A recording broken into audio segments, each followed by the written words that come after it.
Oftentimes in talking about a child advocacy center, you talk about what it is if you don't have one. And so that's really what was happening. There was not a child advocacy center. There was not a safe place for a child to be able to come and tell their story.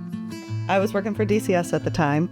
Becky was a detective. We had a sexual abuse referral, and we needed to interview the child. You don't typically want to go to the home either, because sometimes the abuse occurred there. So we had the family come into the Franklin Police Department for the interview, and sweet little boy, I thought everything had gone great. I didn't think it was any negative impact on him. And then we were about to leave, and he said, "So am I going to be arrested today?"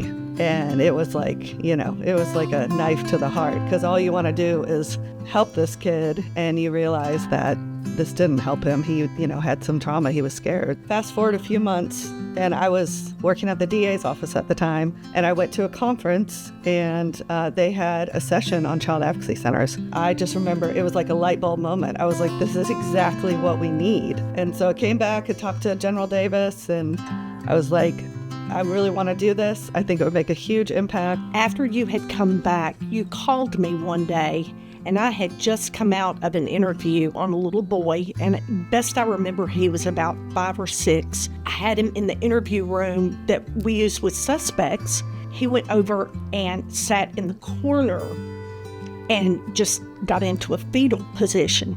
Amy called and was telling me that she had talked to General Davis about a CAC. And it was just like, oh my goodness, here is an answer.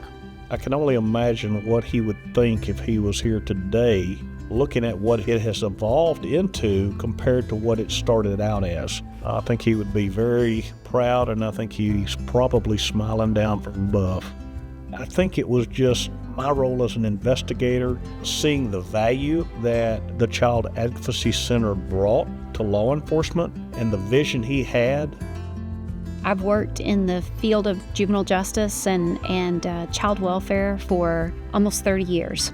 When I started in this field, we did the best we could, but we didn't have all the resources that we needed to take good care of children and families. When Davis House came along and became an entity where law enforcement could bring children to come and tell their stories, it changed the way that we responded to child abuse and helped us be better in so many ways.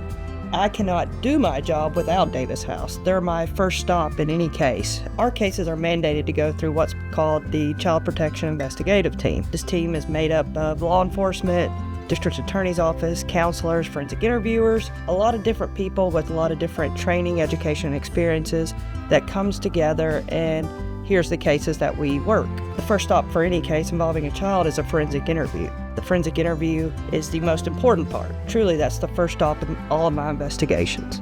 What inspired me to join the Davis House mission is through personal experience. My sister is a victim of child sexual abuse. She did not have access to a child advocacy center. Advocacy for herself and for others is what inspired me to be a part of Davis House's mission. It's an incredible experience to be a part of. The things that they're able to do, the resources, the advocacy, everything they're able to do for these families at no cost to the families.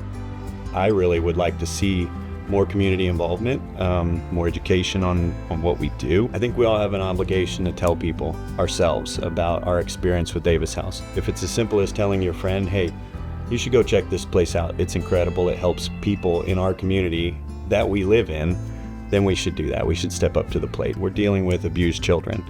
That can be an uncomfortable subject, and I get that, but we all have to be brave because these kids need that.